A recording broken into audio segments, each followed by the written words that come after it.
Good evening everyone. आज के इस लेक्चर में हम बीएड एंट्रेंस एग्ज़ाम के लिए मॉक टेस्ट 1 को सॉल्व करेंगे। इसमें जो भी मैंने क्वेश्चन इंक्लूड किए हैं सब बहुत ही इम्पॉर्टेंट क्वेश्चन हैं। सेम ऐसे ही क्वेश्चन आपके प्रीवियस ईयर एग्ज़ाम में आए हुए थे। इस वीडियो में हम मेनली फोकस करेंगे जनरल नॉलेज एंड रीजनिंग के ऊपर। English section and teaching aptitude के लिए मैं सेपरेट वीडियो बनाऊँगा। मैक्सिमम इस वीडियो में आपको general knowledge and mental ability के ही क्वेश्चन देखने को मिलेंगे। जो भी मैं आपको क्वेश्चन सॉल्व कराऊंगा सब के सब क्वेश्चन आपके ये Chandresh Agarwal book and Arihant book से लिया गया है। ये दोनों बुक अगर आपके पास मिल रहा है तो आप इसके परचेज करके यहाँ से आप अपनी प्रैक्टिस कर सकते हैं। फर्स्ट क्वेश्चन है आपके पास, who is the current governor of Maharashtra. Maharashtra के करेंट गवर्नर कौन से हैं? तो इसका राइट ऑप्शन है ऑप्शन नंबर ए। इस वक्त महाराष्ट्र के करेंट गवर्नर हैं रमेश बैस। इसके पहले कौन गवर्नर थे महाराष्ट्र में? इसके पहले थे भगत सिंह कोश्यारी। भगत सिंह कोश्यारी को हटाकर 18 फेब 2023 को रमेश बैस को महाराष्ट्र का गवर्नर बनाया गया। महाराष्ट्र में सीएम कौन है? यहाँ के सीएम हैं Eknath Shinde and deputy CM कौन है? डिप्टी सीएम है देवेंद्र फडणवीस। ये तीनों नाम आपको याद रखने हैं। आरिफ मोहम्मद खान, आरिफ मोहम्मद खान की बात करूं तो ये इस वक्त केरला के गवर्नर हैं और केरला में इस वक्त सीएम कौन है? Chief minister. चीफ मिनिस्टर है पिनराई विजयन। ये भी आपको नाम याद रखना है। जितने भी मैं एक्स्ट्रा ऑप्शन आपको बता रहा हूँ वो भी आपको याद रखने हैं। ऐसे भी क्वेश्चन आपके एग्जाम में आते हैं। ये क्वेश्चन तो बहुत ही ईजी है बट इसके थ्रू और जितने भी एक्स्ट्रा आंसर आपको मिल रहे हैं, सपोज यहाँ के सीएम कौन है, डिप्टी सीएम कौन है, ये आरिफ मोहम्मद खान केरला के गवर्नर हैं, ये भी ऑप्शन आपको याद रखना है। थर्ड ऑप्शन है मग्गू भाई छगन भाई पटेल। ये जो है मध्य प्रदेश के आपके गवर्नर हैं एंड मध्य प्रदेश में अभी चीफ मिनिस्टर का इलेक्शन का चुनाव हुआ था तो वहाँ पे चीफ मिनिस्टर कौन है? वहाँ के चीफ मिनिस्टर हैं डॉक्टर मोहन यादव। इनका नाम आपको याद रखना है, ये करंट अफेयर में आपसे पूछा जा सकता है। मध्य प्रदेश का सीएम कौन है? Doctor Mohan Yadav. And last में है हेमंत सोरेन। हेमंत सोरेन अभी जस्ट ही न्यूज़ में थे। हेमंत सोरेन है झारखंड के सीएम। ये कहाँ के सीएम है? झारखंड के सीएम हैं। अभी 1 फेब को ही इनको ईडी ने गिरफ्तार कर लिया है किसी केस में। झारखंड के सीएम कौन है? हेमंत सोरेन। एंड यहाँ के गवर्नर कौन है? सीपी राधाकृष्णन। झारखंड के गवर्नर कौन से हैं? सीपी राधाकृष्णन। इंडिया में टोटल स्टेट कितना है ये आपको पता ही होगा। टोटल स्टेट है 28 एंड यूनियन टेरिटरी कितना है? यूनियन टेरिटरी आपके पास है 8। एंड महाराष्ट्र में टोटल डिस्ट्रिक्ट कितना है ये भी आपको याद रखना है। महाराष्ट्र में टोटल नंबर डिस्ट्रिक्ट ऑफ है 36। सेकेंड क्वेश्चन क्या है? The unit of currency used in Germany is. Germany में जो करेंसी हम यूज करते हैं उनको क्या बोलते हैं? इसका राइट आंसर है यूरो। जो जर्मनी में हम करेंसी यूज करते हैं उनको क्या बोलते हैं? यूरो। ये सिंस 2002 से यहाँ पे अप्लाई हुआ था। 2002 से इनका करेंसी है यूरो।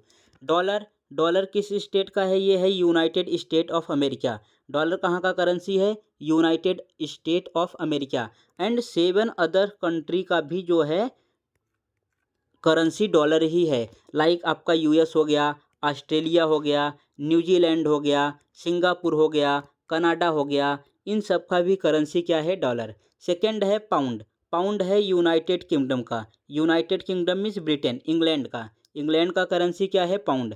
एंड लास्ट में है पेसो।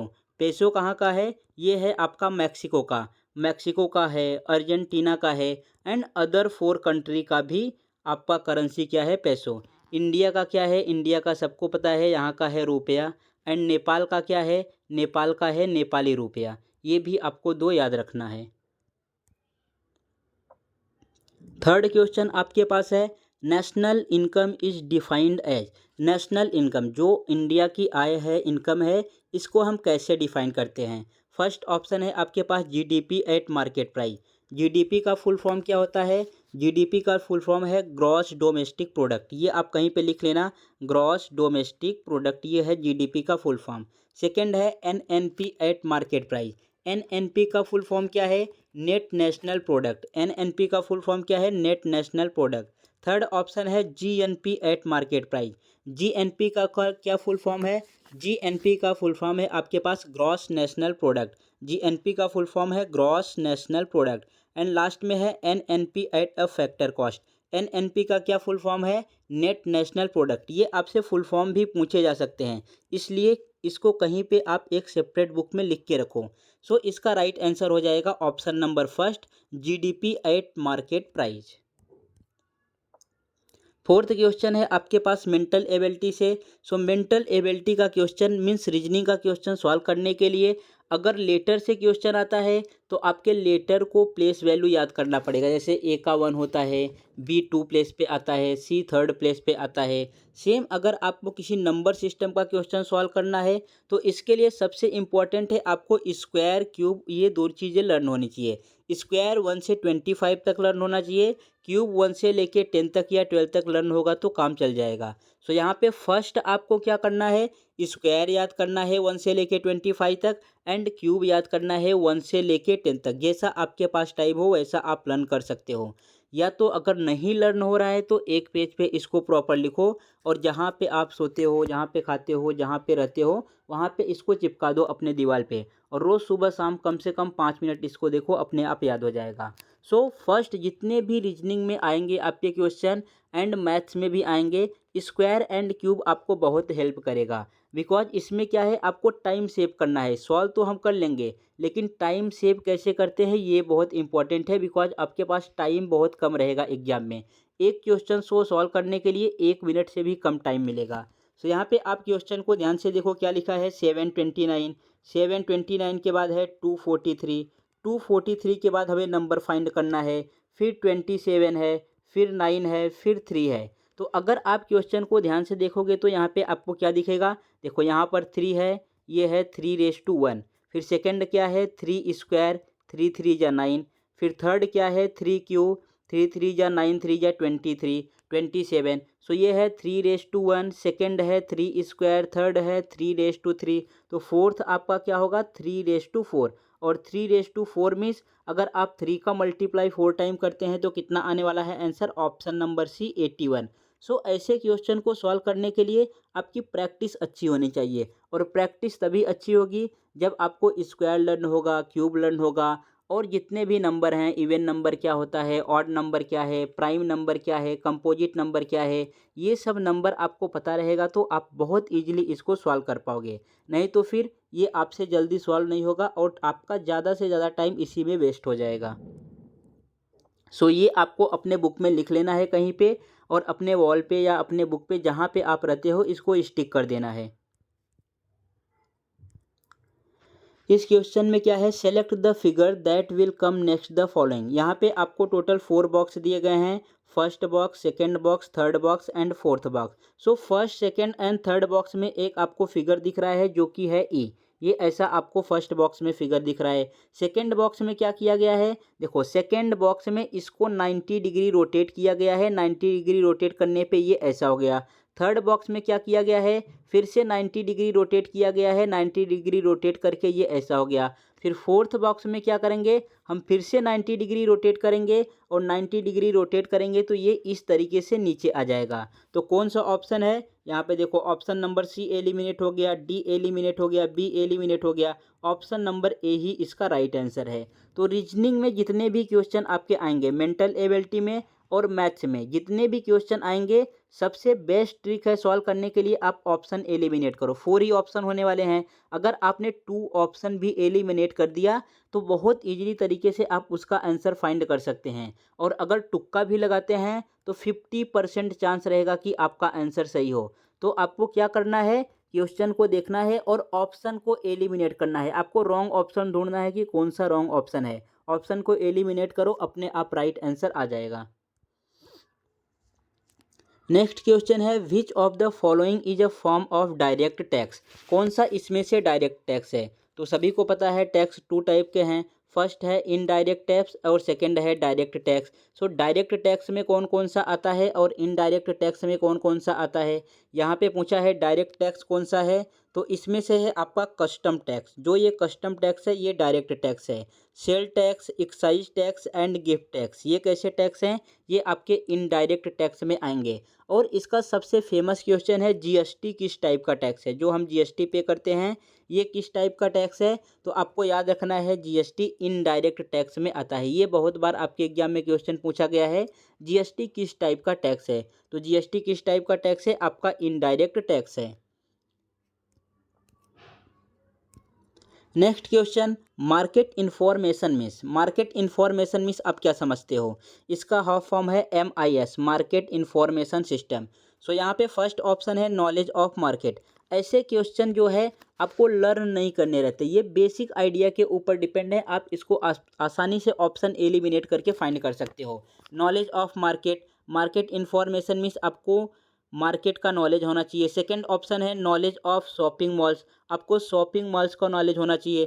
थर्ड ऑप्शन है knowledge of customer profile and product mix. And fourth option है नॉलेज ऑफ वेरियस लैंग्वेजेस। तो इसमें से कौन सा राइट होगा, अब आपको ये ढूंढना है। Knowledge of market, market information means suppose आप मार्केटिंग कर रहे हैं तो आपको क्या चीज़ें पता होनी चाहिए कि आप किस तरीके से प्रोडक्ट बेचें, कौन सा प्रोडक्ट बेचें और किस तरीके का प्रोडक्ट कहाँ पर बेचें। तो नॉलेज ऑफ मार्केट, मार्केट का नॉलेज होना चाहिए, ये आंसर हो सकता है, अभी हम टिक नहीं करेंगे। सेकंड है नॉलेज ऑफ शॉपिंग मॉल्स, इसमें शॉपिंग मॉल्स की कोई बात नहीं है, शॉपिंग मॉल्स को हम एलिमिनेट कर देते हैं।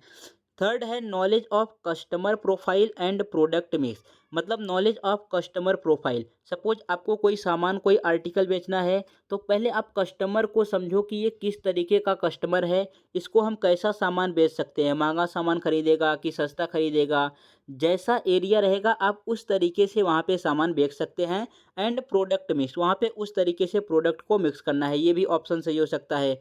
एंड फोर्थ ऑप्शन है नॉलेज ऑफ वेरियस लैंग्वेजेस, आपको बहुत सारे लैंग्वेज आना चाहिए, तो इसका कोई आंसर नहीं है, ये वेरियस लैंग्वेजेस वाला रॉन्ग हो जाएगा। अगर आप महाराष्ट्र में है तो आप मराठी आती है फिर भी काम चल जाएगा, यूपी में है हिंदी आती है काम चल जाएगा, केरल में है तो कन्नड़ आता है काम चल जाएगा। तो ये फोर्थ ऑप्शन रॉन्ग हो गया। सो अभी आपको फर्स्ट एंड थर्ड में से आपको ऑप्शन चूज करना है कौन सा परफेक्ट राइट आंसर होगा। नॉलेज ऑफ मार्केट, मार्केट का नॉलेज होना चाहिए, और knowledge of customer profile and product mix, आपको कस्टमर का नॉलेज होना चाहिए कि किस तरीके से ये कस्टमर है, इसको क्या चीज़ों की रिक्वायरमेंट है और किस तरीके से हम सेल कर सकते हैं। तो इसमें से ऑप्शन नंबर सी आपका परफेक्ट राइट हो जाएगा। ऑप्शन नंबर 1 भी राइट हो सकता है, बट 1 से ज़्यादा परफेक्ट कौन सा राइट है? ऑप्शन नंबर सी। सो इसका आंसर हो जाएगा ऑप्शन नंबर सी।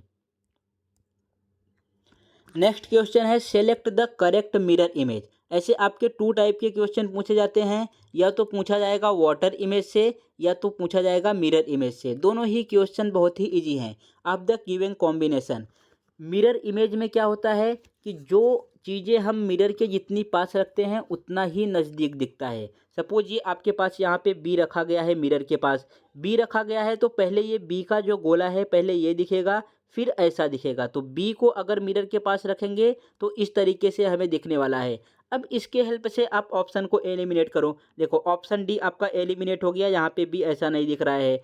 एंड कौन सा ऑप्शन? ये ऑप्शन ए भी एलिमिनेट हो गया, यहाँ पे भी दूसरे तरीके से दिख रहा है।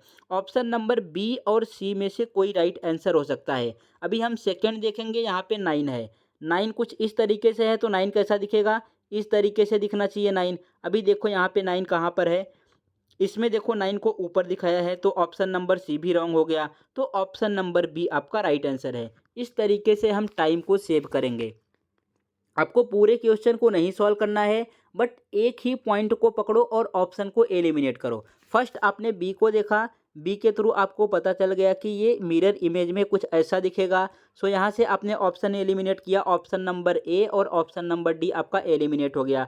सेकंड फिर 9 है, तो 9 कुछ इस तरीके से दिखना चाहिए, इससे आपका ऑप्शन नंबर सी भी एलिमिनेट हो गया। तो एक ही राइट आंसर है, ऑप्शन नंबर बी इसका राइट आंसर हो गया। फिर अभी आपको ये सब जो रिमेनिंग टर्म है उनको चेक करने की ज़रूरत नहीं है। आपने 2 टर्म चेक कर लिया, आपका आंसर आ गया, बस यहीं पे स्टॉप करके आपको नेक्स्ट क्वेश्चन पे मूव कर जाना है। नेक्स्ट क्वेश्चन है मोटिवेशन मीन्स। भाई मोटिवेशन तो बहुत इंपॉर्टेंट है, और यूट्यूब पे देख रहे हो, कहीं पे भी आप देखो मोटिवेशन सब भर भर के दे रहे हैं। जिनके घर में खुद प्रॉब्लम है वो भी दूसरे को मोटिवेट कर रहा है, और जो खुद से मोटिवेट है और ही ज़्यादा मोटिवेट कर रहा है। सो मोटिवेशन मीन्स क्या होता है? Inspiring employees to perform better, अपने एम्प्लॉई को जो आपके अंडर काम कर रहा है उसको और अच्छे से नॉलेज दो, इंस्पायर करो कि आप अच्छा करोगे, अच्छा करने के लिए। ये आंसर इसका हो सकता है। सेकंड है बेटर कम्युनिकेशन स्किल, ये इसका कोई ऑप्शन नहीं है। फिर है सेल्स कोचिंग, इसमें सेल्स का कोचिंग देना मोटिवेशन मीन्स, ये तो विवेक बिंद्रा करते हैं, ये भी कोई ऑप्शन नहीं है। फिर फोर्थ है मार्केट रिसर्च, आपको मार्केट रिसर्च करना है मोटिवेशन के लिए, ये भी कोई ऑप्शन नहीं है।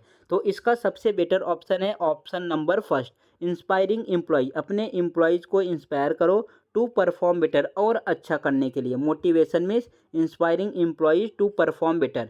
अब यहाँ पे ये चारों ऑप्शन था, तो इस चारों ऑप्शन के हिसाब से इसका ऑप्शन नंबर फर्स्ट राइट हुआ। सपोज आपके एग्जाम में सेम क्वेश्चन आया और वहाँ पे ऑप्शन चेंज कर दिया, तो वहाँ पे आपको ऑप्शन एलिमिनेट करना आना चाहिए। जैसे यहाँ पे मार्केट रिसर्च का कोई काम नहीं है, सेल्स कोचिंग का कोई काम नहीं है, तो ये दोनों ऑप्शन अपने आप से जो है कैंसल आउट हो गए। फिर इसमें ये सेकेंड वाला ऑप्शन भी इजी दिया था, तो ये भी एलिमिनेट हो गया, फर्स्ट ही राइट हो गया। तो आप ऑप्शन को एलिमिनेट करो, फिर आपके अपने आप जो है राइट आंसर तक पहुँच जाओगे। ऐसा नहीं कि सेम ऑप्शन आपके एग्जाम में भी आ जाएगा, या आपके एग्जाम में कोई दूसरा ऑप्शन भी आ सकता है। नेक्स्ट क्वेश्चन है data going into the computer is called, जो हम कंप्यूटर पे टाइपिंग करते हैं या आप अपने मोबाइल फ़ोन पे भी टाइपिंग करते हो, सो जो डेटा हम कंप्यूटर पे टाइपिंग करते हैं उसको क्या बोलते हैं। यहाँ पे देखो फर्स्ट लिखा है आउटपुट, उसको तो आउटपुट बोलेंगे नहीं। फिर सेकंड है एल्गोरिथम, एल्गोरिथम भी नहीं बोलते। थर्ड है इनपुट, हाँ जो हम डेटा जो है टाइप करते हैं इसको क्या बोलते हैं, इनपुट। सो इसका राइट आंसर हो जाएगा आपका इनपुट। एंड फोर्थ है फ्लो चार्ट। तो ये एल्गोरिथम क्या है, एल्गोरिथम क्या है, सेट ऑफ कमांड्स। ये एक कमांड्स का सेट है। जैसे अगर आपको सम करना हुआ, ऐड करना हुआ किन्हीं दो नंबर का, तो हम कैसे लिखते हैं, सम 2 and 3, ऐसे लिखते हैं कंप्यूटर में बाइनरी कोडिंग में, फिर वो कन्वर्ट करके फिर इसका आंसर देता है =5। तो ये है आपका एल्गोरिथम। एंड फ्लो चार्ट क्या है, जो हम चार्ट प्रिपेयर करते हैं। जैसे आप अपना टाइम टेबल रेडी करते हो कि इस तरीके से हमें पढ़ाई करना है, सुबह इतने बजे उठना है, रात में इतने बजे सोना है, तो ऐसा कंप्यूटर में भी फ्लो चार्ट होता है कि हम किस तरीके से, किस सिस्टमेटिक तरीके से लिखें ताकि आंसर राइट आए। सपोज आपको लिखना है सम 2 3, तो इसका आंसर राइट आएगा। अगर यहाँ पे आप यू के जगह पे कुछ अलग कर दिए तो इसका आंसर फिर वहाँ पे राइट नहीं आने वाला है। सो एक उसका फ्लो चार्ट होता है, हमें सेम फ्लो चार्ट में लिखना रहता है। तो इसका राइट आंसर क्या होगा, इनपुट। जो डेटा हम कंप्यूटर में टाइप करते हैं या फ़ोन में टाइप करते हैं उसको क्या बोलते हैं, इनपुट। इनपुट के बाद हमें क्या मिल के आता है, इनपुट के बाद जो आंसर आता है उसको क्या बोलते हैं, आउटपुट। नेक्स्ट क्वेश्चन है represents approximately 1 billion memory location. ये आप सबने बहुत सुना होगा। किलोबाइट, किलोबाइट का क्या फॉर्म है, केबी। फिर सेकंड है मेगाबाइट, मेगाबाइट मीन्स एमबी, ये इतने एमबी का फ़ोटो है, इतने केबी का फ़ोटो है, आप सबने ये सुना होगा। नेक्स्ट है गीगाबाइट, गीगाबाइट मीन्स जीबी, जो आप रिचार्ज कराते हो 1 GB डेली मिल रहा है, 2 GB डेली मिल रहा है, तो उसका फुल फॉर्म होता है गीगाबाइट। एंड थर्ड है टेराबाइट, टेराबाइट मीन्स टीबी। सो ये हो गया आपका टीबी। तो इसमें 1 बिलियन मेमोरी की बात किया है। सो 1 बिलियन मेमोरी किस में होता है, गीगाबाइट। ऑप्शन नंबर थर्ड आपका इसमें राइट आंसर होगा। यहाँ पे और कौन कौन से क्वेश्चन आपके एग्जाम में पूछे जा सकते हैं, देखो ये पूरा सिस्टम से मैंने लिख रखा है। यहाँ पे फर्स्ट होता है आपका बिट। यहाँ पे फर्स्ट सबसे स्मॉलेस्ट यूनिट क्या है, इसका बिट है। बिट को बाइनरी डिजिट में लिखते हैं। फिर 8 बिट इक्वल टू 1 बाइट। अगर 8 बिट को हम ऐड कर दें तो कितना बनेगा, 1 बाइट। 1 बाइट के अगर 1024 बाइट्स को ऐड कर दें तो 1 KB आता है। फिर यहाँ पे 1024 KB को ऐड करने पे 1 MB आता है। फिर आपका जीबी आएगा, जीबी के बाद फिर यहाँ पे आएगा टेराबाइट टीबी, टीबी के बाद फिर आएगा पेटाबाइट पीबी, ईबी फिर आएगा एक्जाबाइट, फिर आएगा आपका जीबी जेटाबाइट, फिर आएगा वाईबी ओटाबाइट, फिर आएगा 1 ब्रोंटोबाइट। लास्ट में सबसे आपका बड़ा कौन सा है, ब्रोंटोबाइट। सो ये सबसे बड़ा यूनिट है इसमें, और सबसे छोटा यूनिट क्या है यहाँ पे, बिट। सो आपको ये याद रखना है 8 बिट इक्वल टू 1 बाइट। ये आपके एग्जाम में कई बार पूछा जा चुका है, 8 बिट इक्वल टू 1 बाइट, ये आपको याद रखना है। और सबसे छोटा कौन सा होता है, बाइट, इसको क्या बोलते हैं, बाइनरी डिजिट। और सबसे बड़ा कौन सा होता है, जियोब बाइट। सबसे बड़ा कौन सा होगा, 1 जियोब बाइट। नेक्स्ट क्वेश्चन है Kaziranga wild life sanctuary is in the state of. जो हमारा काजीरंगा वाइल्ड लाइफ सेंचुरी है ये कौन से स्टेट में है, हमें यहाँ पे ये बताना है। सो काजीरंगा वाइल्ड लाइफ सेंचुरी कहाँ पर है, इसमें कितने ऑप्शन है, 4 ऑप्शन है। फर्स्ट ऑप्शन है आपका बिहार, सेकंड ऑप्शन है तमिलनाडु, थर्ड ऑप्शन है असम एंड फोर्थ ऑप्शन है केरल। सो काजीरंगा आपको असम में देखने को मिलता है। काजीरंगा कहाँ पर है, ये है काजीरंगा आपका असम में। बिहार में कौन कौन सा है, बिहार में एक है Valmiki national park and second है गौतम बुद्ध नेशनल पार्क। बिहार में 2 हैं, फर्स्ट है आपका वाल्मीकि नेशनल पार्क, सेकंड है गौतम बुद्ध नेशनल पार्क। बिहार के जो है सीएम कौन से हैं, सबसे ज़्यादा चर्चा में रहने वाले बिहार के ही सीएम रहते हैं, कौन है, नीतीश कुमार। कौन है, नीतीश कुमार। अभी ये फिर से बीजेपी में ज्वाइन हो गए, सीएम बने। सो सबसे ज़्यादा सीएम की शपथ किसने ली है, नीतीश कुमार ने, 9 टाइम्स इन्होंने लिया है। तो बिहार के सीएम अभी कौन से हैं, नीतीश कुमार। बिहार में टोटल 38 डिस्ट्रिक्ट है, ये भी पूछा जा चुका है। बिहार में टोटल कितने डिस्ट्रिक्ट हैं, 38 डिस्ट्रिक्ट है। गंगा रिवर बिहार को 3 पार्ट में डिवाइड करती है। जो हमारी गंगा रिवर है ये बिहार को कितने पार्ट में डिवाइड करती है, ये बिहार को 3 पार्ट में डिवाइड करती है। यहाँ के बिहार के गवर्नर कौन हैं, बिहार के गवर्नर हैं राजेंद्र आर्लेकर। बिहार के गवर्नर कौन से हैं, राजेंद्र अर्लेकर। ये भी आपको याद रखना है, बिहार के गवर्नर कौन से हैं, राजेंद्र अर्लेकर। सेकंड है तमिलनाडु। तमिलनाडु में क्या है, तमिलनाडु में आपको पेरियार नेशनल पार्क देखने को मिलता है। असम इसका है काजीरंगा का। एंड लास्ट में है आपका केरल। केरल में कौन सा है, केरल में अनाईमुड़ी नेशनल पार्क है, एराविकुलम नेशनल पार्क है, अन्नामुड़ी नेशनल पार्क है। पिनराई विजयन यहाँ के जो हैं, पिनराई विजयन क्या हैं, यहाँ के सीएम हैं। एंड आरिफ मोहम्मद खान, यहाँ के गवर्नर कौन से हैं, आरिफ मोहम्मद खान केरल के गवर्नर हैं। ये सब एक्स्ट्रा पॉइंट आपको याद रखना है। असम में टोटल 7 नेशनल पार्क हैं। फर्स्ट नेशनल पार्क तो हो गया आपका काजीरंगा। और कौन कौन से नेशनल पार्क हैं असम में, यहाँ पे देखो है। फर्स्ट है आपका रायमोना नेशनल पार्क, सेकंड है मानस नेशनल पार्क, फिर है Orang national park, Nameri national park, Kaziranga national park, Dehing Patkai national park and Dibru Saikhowa national park. तो असम में टोटल 7 नेशनल पार्क हैं, आपको ये याद रखना है। एंड असम 7 सिस्टर का पार्ट है। कौन से सिस्टर का, 7 सिस्टर का पार्ट है। जो आपके ईस्टर्न में स्टेट हैं उसको बोलते हैं हम 7 सिस्टर। नेक्स्ट क्वेश्चन है, which one is the given responses would be meaningful order. ये आपको जो दिए गए हैं इनको मीनिंगफुल ऑर्डर में लगाना है। फर्स्ट है सीड, सेकंड है आपका फ्लावर, थर्ड है सॉइल, फोर्थ है प्लांट एंड फिफ्थ है फ्रूट।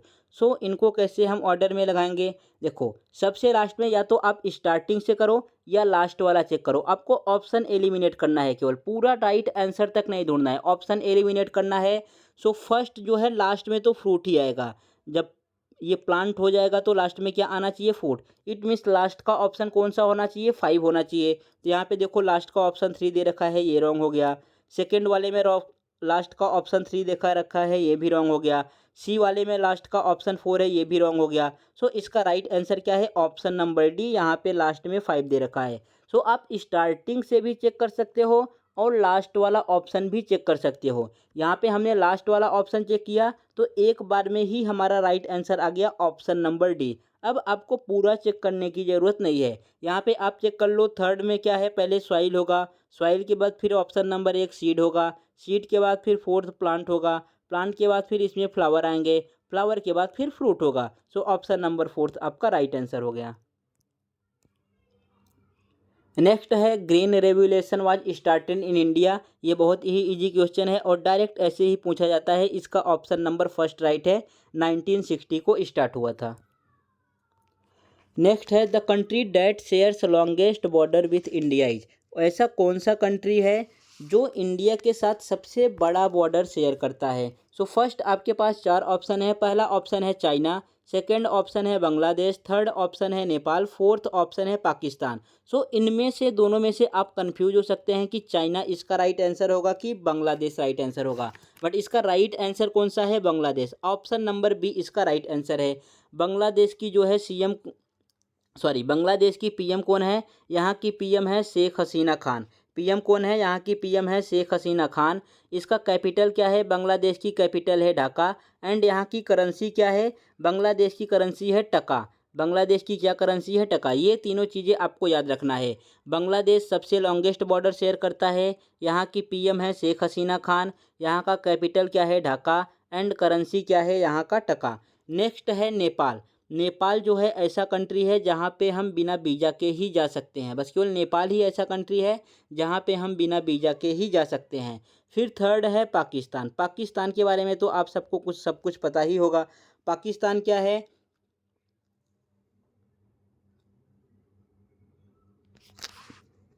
यहाँ के जो है अभी पीएम न्यू अपॉइंट हुए हैं, यहाँ के पीएम हैं अनवर उल हक।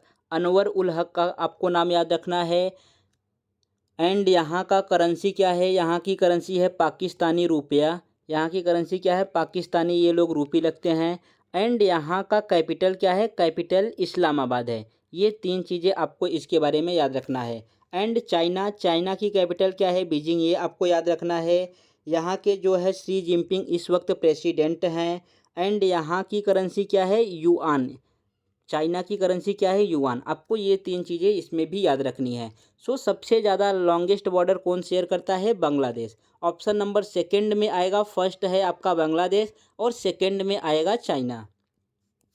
सो टोटल अपने कितने नेबर कंट्री हैं, देखो ये है इंडिया का मैप। फर्स्ट है आपका पाकिस्तान, फर्स्ट कौन सा है, पाकिस्तान। सेकंड कौन सा है, ऊपर आपको अफगानिस्तान दिखेगा। फिर थर्ड कौन सा है, चाइना। ये तीन कंट्री हो गए। फिर यहाँ पे आपको छोटा सा नेपाल दिख रहा होगा, टोटल 4 कंट्री हो गए। फिर यहाँ पे एक और है भूटान, अरुणाचल प्रदेश के पास, टोटल 4 हो गए।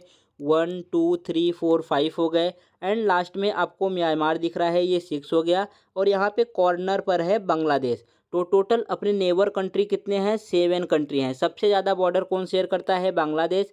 सेकंड नंबर पे कौन करता है, चाइना। नेपाल ऐसा कंट्री है जहाँ पे जाने के लिए हमें वीज़ा नहीं लगता। बट श्रीलंका यहाँ पे नीचे है, लेकिन हम श्रीलंका को नेबर कंट्री में नहीं रखते, ये 8 नहीं करेंगे। यहाँ पे आंसर आएगा तो आपको 7 ही लगाना है। और सबसे ज़्यादा बॉर्डर कौन शेयर करता है, बांग्लादेश फर्स्ट नंबर पे, सेकंड नंबर पे चाइना। श्रीलंका को हम अपना नेबर कंट्री नहीं मानते।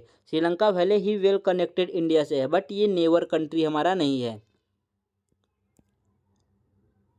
नेक्स्ट क्वेश्चन है, ozone layer is the above the earth crust around.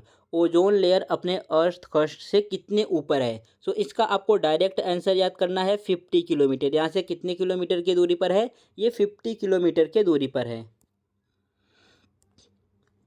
Next question है, a paper is folded and cut as so below. यहाँ पर एक पेपर है, इस तरीके से आपको दिख रहा है, इसको कट किया गया है।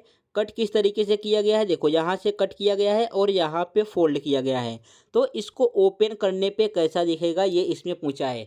तो जिस तरीके से पेपर को हम कट करके फोल्ड करते हैं, उसी तरीके से हमें ओपन करना है। देखो फर्स्ट यहाँ पे इन्होंने फोल्ड किया है, तो हम ऊपर के साइड ओपन करेंगे। फिर ऊपर के साइड ओपन कर दिया तो इस साइड ओपन करना है। अगर डायग्राम हमें इस तरीके से, ये जो फर्स्ट डायग्राम है आपको ट्रायंगल दिख रहा है, यहाँ पर है, इसको हम ऊपर है इस साइड ओपन करेंगे तो ये कैसे दिखना चाहिए, ऐसे दिखना चाहिए, कुछ इस तरीके से दिखना चाहिए। तो फर्स्ट आपको एक ही डायग्राम बनाना है। अब ऑप्शन एलिमिनेट करना है कि कौन सा ऑप्शन रॉन्ग है। देखो यहाँ पे दोनों ट्रायंगल इसी तरीके से दिखाई दे रहे हैं, तो डी वाला ऑप्शन रॉन्ग हो गया। ये ऑप्शन नंबर सी राइट हो सकता है, बिकॉज ये एक नीचे है दूसरा ऊपर है। ऑप्शन नंबर ए भी रॉन्ग हो गया, बिकॉज दोनों ट्रायंगल नीचे है। ऑप्शन नंबर बी भी रॉन्ग हो गया, ये भी दोनों ट्रायंगल नीचे है। तो राइट आंसर कौन सा हुआ, ऑप्शन नंबर सी। ऑलवेज आपको रीजनिंग का क्वेश्चन सॉल्व करने के लिए ऑप्शन एलिमिनेट ही करना है। बेस्ट मेथड है, आप ऑप्शन एलिमिनेट करो, आपका राइट आंसर अपने आप आ जाएगा। अगर यहाँ पे ऐसे क्वेश्चन को आप सॉल्व करने जाओगे तो 3 to 4 मिनट आपका एक ही क्वेश्चन में चले जाएगा। बट ये पूरा सॉल्व नहीं करना है, केवल आपने एक ही ट्रायंगल चेक किया, उसके बाद फिर ऑप्शन को एलिमिनेट किया, 10 to 15 सेकेंड में आपका आंसर आ गया। तो टाइम इसी तरीके से सेव करना है, बिकॉज आपके मैथ्स के भी थोड़े से पार्ट आएंगे, उसमें थोड़ा सा टाइम आपको लगेगा, 50 to 60 सेकेंड 1 मिनट तक लग सकता है। तो रीजनिंग से ही, मेंटल एबिलिटी से ही आपको टाइम सेव करके वहाँ पे यूज करना है।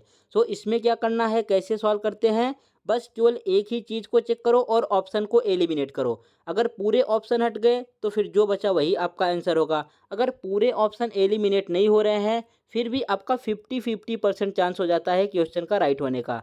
फिर से आप कोई एक फिगर पकड़ो, समझो अगर इससे सॉल्व नहीं होता तो फिर ये हम सर्कल पकड़ते, देखते कि सर्कल कहाँ पर है, तो इससे सॉल्व हो जाता। तो कोई एक ही फिगर आपको पकड़ना है और उससे सॉल्व करना है। सेम पूरे रीजनिंग को हम ऐसे ही सॉल्व करते हैं, और इसी तरीके से सॉल्व करोगे तभी जाके आपका टाइम लिमिट में पेपर कंप्लीट होगा। नेक्स्ट क्वेश्चन क्या है, which two sign should be interchange to make the given equation correct. यहाँ पे आपको एक इक्वेशन दिया गया है और ये आपको 4 ऑप्शन दिए गए हैं। इनमें से ये पूछ रहा है कि कौन से ऑप्शन को मैं यूज करूं इस इक्वेशन को सेटिस्फाई करने के लिए। तो सबसे पहले इसमें आपको आपके माइंड में यूज करना है कि हम कौन कौन सा ऑप्शन एलिमिनेट कर सकते हैं। देखो, अगर ये हम डिवाइड लें और माइनस का साइन लें, मीन्स यहाँ पे हम माइनस कर दें और यहाँ पे डिवाइड कर दें, तो यहाँ पे आपको क्या दिख रहा है 25/10। लास्ट में क्या हो जाएगा 25/10, और 25 को 10 से डिवाइड करेंगे 2.5 आएगा। बट आंसर हमारा क्या है, नेचुरल नंबर है, 25 है। तो इसलिए हम पहले ऑप्शन नंबर ए को नहीं चेक करेंगे, ऑप्शन नंबर ए को एलिमिनेट कर दो। फिर ऑप्शन नंबर सी को चेक करो, यहाँ पे आपको मल्टीप्लाई करना है और यहाँ पे डिवाइड करना है, ये ऑप्शन हो सकता है। तो पहले हम ऑप्शन नंबर सी को ही चेक कर सकते हैं। यहाँ पे 50 में 3 का मल्टीप्लाई करेंगे, कितना आएगा 150। 150 को डिवाइड करना है 15 से, ये कितना आएगा 10। यहाँ पे देखो, इतने पार्ट को सॉल्व करके आपका 10 आ गया। 10 + 25 - 10। अब इसको सॉल्व करने के बाद कितना आ रहा है, 10 से 10 कैंसिल आउट, 25 आया। और यहाँ पे देखो राइट हैंड साइड में 25 गिवन है। इट मीन्स कौन सा ऑप्शन सही हुआ, ऑप्शन नंबर इसका सी ही राइट आंसर हो गया। तो इस तरीके से आपको टाइम सेव करना है। पहले आप अपने माइंड में ही थोड़ा समझो इसको कि कैसे हम सॉल्व करेंगे। सो फर्स्ट आपने देखा कि अगर यहाँ पे हम डिवाइड का साइन लिख देते हैं तो ये जाएगा पॉइंट में, डेसिमल में 2.5 आ रहा है। और जो आपका आंसर आया है ये नेचुरल नंबर है 25। तो ऑप्शन नंबर ए को पहले नहीं चेक करना है, उसको रिमूव कर दो। फिर आपने ऑप्शन नंबर सी को चेक किया, ऑप्शन नंबर सी ही आपका राइट आंसर हो गया। फिर बी और डी को चेक ही नहीं करना है। अगर सी आपका राइट आंसर हो गया तो इट मीन्स इस चारों ऑप्शन में से केवल एक ही राइट आंसर है, वो आपको मिल गया है। तो ऑप्शन नंबर टिक पे, सी पे टिक करो और अपने नेक्स्ट क्वेश्चन की ओर बढ़ जाओ। नेक्स्ट क्वेश्चन क्या है, rickets diseases occur due to the deficiency of. जो रिकेट्स की बीमारी होती है ये किस विटामिन की कमी से होती है, इसमें हमें ये बताना है। तो यहाँ पे आपको टोटल 4 विटामिन दिया है, vitamin C, vitamin A, vitamin D and vitamin E. So rickets जो है विटामिन डी की कमी से होता है, इसका हो गया right answer option number C. और विटामिन कितने टाइप के होते हैं, विटामिन को हम 2 टाइप से डिवाइड करते हैं। फर्स्ट है वाटर सोल्यूबल विटामिन और सेकंड है fat soluble vitamin. So first है वाटर सोल्यूबल जो वाटर में सोल्यूट होता है, और सेकंड है फैट सोल्यूबल जो फैट में सोल्यूट होता है। सो वाटर सोल्यूबल कौन सा है आपका, B and C. Vitamin B और सी वाटर सोल्यूबल है, ए डी ई के जो है आपका फैट सोल्यूबल है। ये आपके एग्जाम में क्वेश्चन पूछा गया था फैट सोल्यूबल और वाटर सोल्यूबल विटामिन के बारे में, तो ये भी आपको याद रखना है। विटामिन को 2 टाइप से डिवाइड करते हैं, water soluble and fat soluble. Water soluble कौन सा है, विटामिन बी एंड सी, और फैट में कौन सोल्यूट होता है, विटामिन ए डी ई के। सो यहाँ पे प्रॉपर मैंने नेमिंग कर रखा है। विटामिन ए को क्या बोलते हैं, रेटिनाल। इसकी कमी से क्या होता है, ब्लाइंडनेस होता है, रातों में कम दिखता है, आंखों से कम दिखने लगता है। विटामिन फिर उसके बाद फिर बी1। विटामिन बी को टोटल 6 पार्ट में डिवाइड करते हैं। बी1 है थायमिन, बी2 है राइबोफ्लेविन। ये आप अच्छे से स्क्रीनशॉट ले लो या अपने बुक में लिख लो और सब कुछ पढ़ लेना। यहाँ पे विटामिन के आपका बहुत इंपॉर्टेंट है, विटामिन ई इम्पॉर्टेंट है, विटामिन डी इम्पॉर्टेंट है, vitamin C and vitamin A. ये विटामिन बी के बारे में कम ही पूछा जाता है और इन सब विटामिन के बारे में ज़्यादा पूछे जाते हैं। ए के बारे में, सी के बारे में, डी के बारे में, ई के बारे में एंड के बारे में। के बारे में क्या है, ये ब्लीडिंग डायलिसिस है, मीन्स जब आपके शरीर में कहीं पे भी समझो चोट लग गया या कट गया तो आपका ब्लड जो है बाहर आने लगता है, खून बनने लगता है। सो उस खून को जो थक्का बनाते हैं, मतलब उसमें दवा लगाते हैं या कुछ और लगाते हैं ताकि खून निकलना बंद हो जाए, तो उसमें कौन हेल्प करता है, वहाँ पे आपका विटामिन के हेल्प करता है। तो ये भी आपके एग्जाम में कई बार क्वेश्चन पूछा जा चुका है। एंड विटामिन ए को भी अच्छे से देख लेना, नाइट ब्लाइंडनेस किसके कारण होता है, विटामिन ए के कारण। एंड विटामिन ए का क्या नाम है, रेटिनाल। ये आपको स्क्रीनशॉट ले लेना है या अपने बुक में कहीं अच्छे से लिख लो और इसको लर्न कर लेना। नेक्स्ट क्वेश्चन क्या है, नेक्स्ट क्वेश्चन है तेजस इज अ।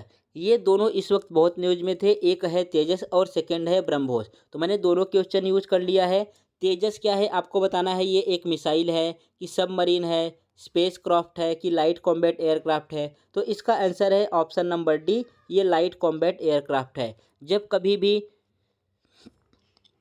हिल पे, पहाड़ियों पे जो है हमारी लड़ाई होती है दुश्मनों से, तो वहाँ पे हम इस लाइट कॉम्बैट का यूज़ करते हैं अपने सामान को पहुँचाने के लिए। सपोज लाइट मशीन गन पहुँचाना हुआ या किसी को खाना पहुँचाना हुआ या किसी को गोली लग गई किसी सोल्जर को, तो वहाँ से उसको लाना हुआ, तो मोस्टली हम इनका यूज़ करते हैं लाइट कॉम्बैट एयरक्राफ्ट का। तो तेजस क्या है आपका, light combat aircraft.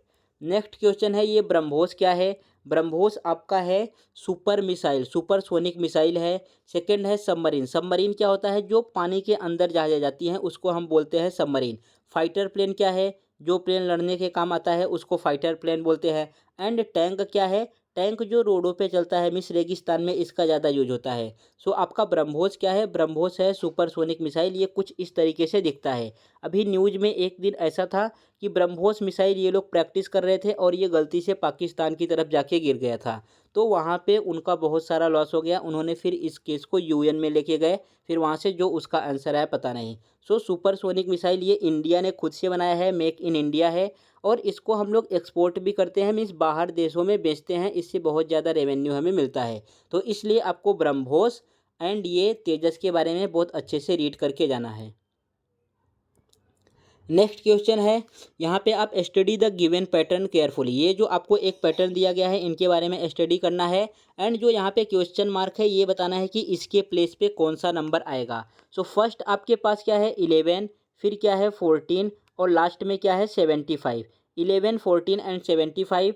Second row में क्या है 15 एंड फिर नेक्स्ट है आपका 16, लास्ट में है 31। सो यहाँ से हमें ये चेक करना है कि कौन सा ऑप्शन फॉलो हो रहा है इसमें। तो इसको चेक करने के लिए क्या आना चाहिए, आपको मैथमेटिक ऑपरेशन आना चाहिए। मैथमेटिक ऑपरेशन मीन्स क्या होता है, plus minus multiplication and division, इसको हम बोलते हैं मैथमेटिक ऑपरेशन। सो इन दो नंबर की हेल्प से आपको ये तीसरा नंबर फाइंड करना है कि 75 कैसे आया।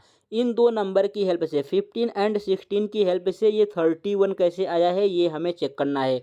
यहाँ पे ज़रा आप अपना माइंड यूज़ करो और बताओ किस तरीके से हम सॉल्व कर सकते हैं। तो यहाँ पे देखो क्या लिखा है 11 एंड 14। अगर इन दोनों नंबर को हम ऐड करें तो कितना आएगा, 11 में 14 ऐड करें 415 112, देखो ये 25 आया। अगर हम 25 में 3 से मल्टीप्लाई कर दें तो 75 आ जाएगा। इट मीन्स पहले फर्स्ट दोनों नंबर को ऐड करना है। 11 और 14 को ऐड किया तो कितना आया आपके पास 25।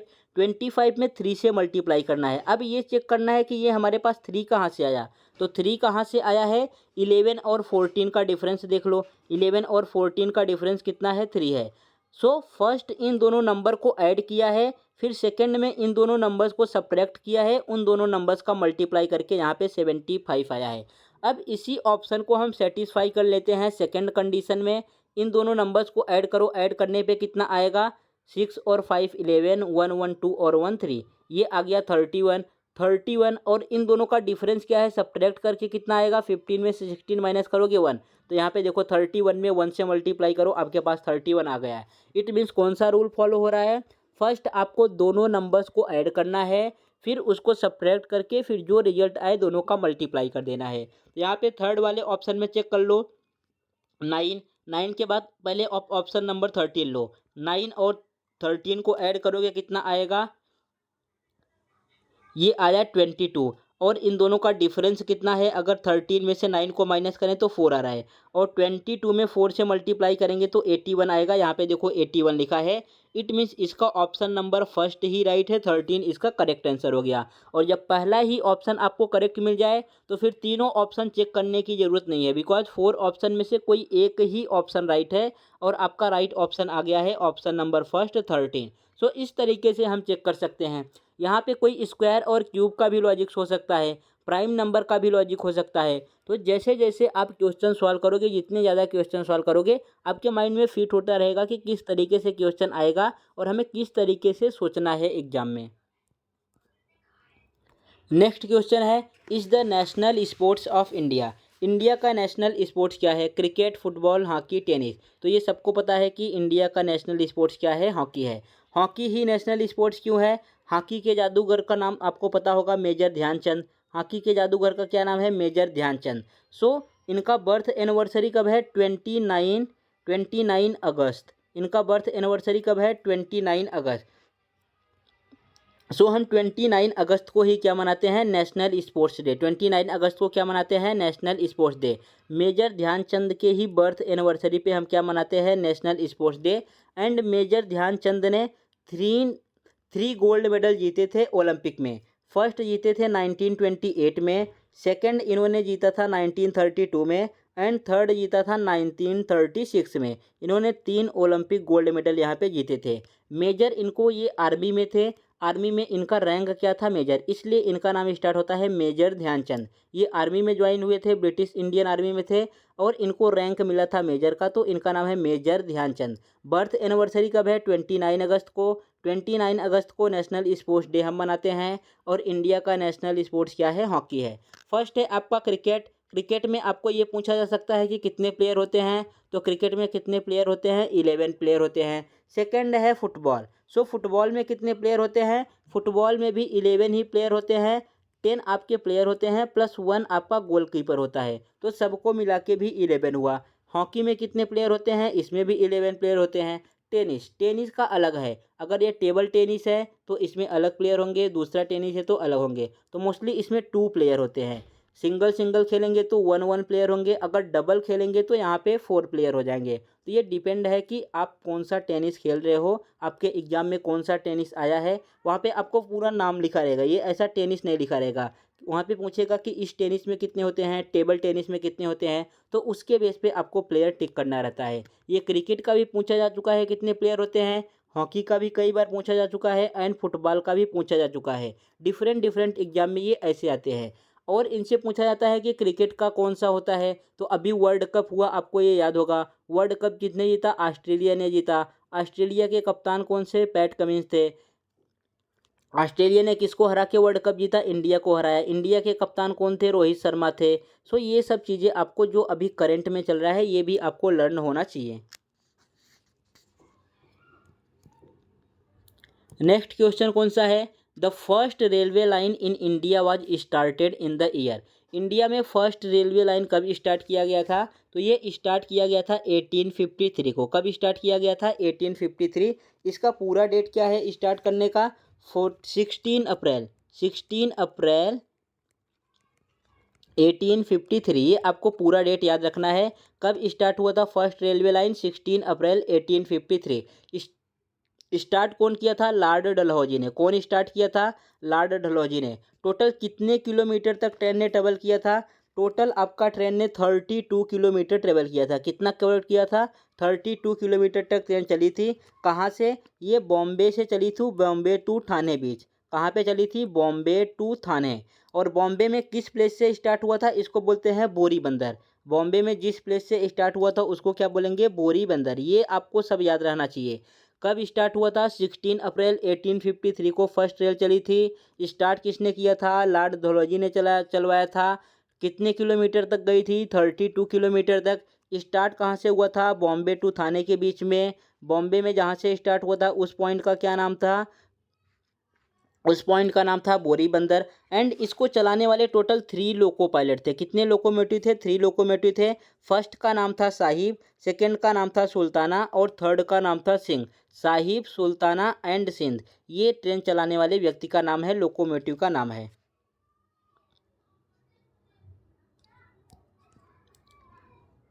नेक्स्ट है आपका कोडिंग डिकोडिंग। कोडिंग डिकोडिंग बहुत ही इंपॉर्टेंट है और आपके एग्जाम में 4 to 5 क्वेश्चन इसके बेस पे आने वाले हैं। सो कोडिंग डिकोडिंग में पहले आपको बेसिक लर्न करना है। जैसे आप अल्फ़ाबेट लिख दिए ABCD। सो ABCD का प्लेस वैल्यू क्या है ये आपको लर्न होना चाहिए। A का 1 होता है, B का 2, C का 3, D का 4। इस तरीके से आपको लर्न करना है। फिर यहाँ पे देखो लास्ट में उल्टा लिखा है, M से N से स्टार्ट किया, मिस ये इसका अपोजिट लेटर है। M का अपोजिट क्या होता है, N। L का अपोजिट क्या होगा, O। K का अपोजिट क्या होगा, P। J का अपोजिट क्या होगा, Q। I का अपोजिट क्या होगा, IR। H का अपोजिट क्या होगा, S। इस तरीके से याद करना है। एंड अपोजिट लेटर का सम ऑलवेज कितना आता है, 27। आप किसी का भी ऐड कर लो, सम कितना आना चाहिए, 27। यहाँ पे 13 और 14 को ऐड किया, कितना आया, 27। फर्स्ट A1 और 26 को ऐड करो, ये कितना आएगा, ये भी आपका आएगा 27। सो अपोजिट लेटर का सम ऑलवेज कितना होता है, 27। सो आपको इनके प्लेस वैल्यू याद करने हैं, नंबर्स याद करने हैं एंड अपोजिट लेटर्स भी याद करने हैं। फिर जितने क्वेश्चन आएंगे इसके बेस पे आप इजीली सॉल्व कर पाओगे। अगर आपको नहीं याद है तो आप क्वेश्चन को सॉल्व ही नहीं कर पाओगे और बहुत सारा टाइम एक ही क्वेश्चन पे आपका वेस्ट खराब चला जाएगा। नेक्स्ट क्वेश्चन क्या है, who was the chairman of the drafting committee of the constituent assembly. Constituent assembly के ड्राफ्टिंग कमेटी के चेयरमैन कौन थे? ये थे डॉक्टर भीमराव अंबेडकर। टोटल इसमें 7 मेंबर थे। कितने मेंबर थे? 7 मेंबर, ये भी पूछा जा सकता है। और उसके चेयरपर्सन कौन थे? डॉक्टर भीमराव अंबेडकर। सो ये कौन कौन से पर्सन थे? यहाँ पे 29 अगस्त 1947 को ड्राफ्टिंग कमेटी आपकी बैठी थी। इसमें टोटल 7 मेंबर थे और ये 7 मेंबर्स का नाम है अलदारी कृष्णा स्वामी अय्यर, एन गोपाला स्वामी, डॉक्टर भीमराव अंबेडकर, ये चेयरपर्सन थे। तो इन सब का नाम भी आपको लर्न कर लेना है और ये डेट भी याद कर लेना है, 29 अगस्त 1947 को ये अपॉइंट हुआ था। सो आज के लेक्चर में इतना ही रखते हैं। नेक्स्ट लेक्चर जो मैं अपलोड करूंगा उसमें मोस्टली इंग्लिश सेक्शन और टीचिंग एबिलिटी का इंक्लूड करूंगा। इंग्लिश सेक्शन से भी आपके पास 30-50 क्वेश्चन आने वाले हैं एंड टीचिंग एप्टीट्यूड से भी 30 क्वेश्चन आने वाले हैं और ये मोस्टली सेम है। सो टीचिंग एप्टीट्यूड पे आपको फोकस करना है, आप किस तरीके से सॉल्व करते हो, बिकॉज वो रीडिंग से ही होगा। और इंग्लिश में जो आपका ग्रामर पार्ट है, जो सेंटेंस मेकिंग है, सिनोनिम है, एंटोनिम है, ये सब चीज़ें मैं यहाँ पे कवर करूँगा। पैसेज को कैसे सॉल्व करते हैं, इन सब चीज़ों को बहुत डिटेल में ही कवर करने वाला हूँ। सो आपको चैनल को सब्सक्राइब करना है, वीडियो को लाइक करना है एंड जो आपके और फ्रेंड बीएड एग्ज़ाम की तैयारी कर रहे हैं या करने वाले हैं उनके साथ शेयर करना है।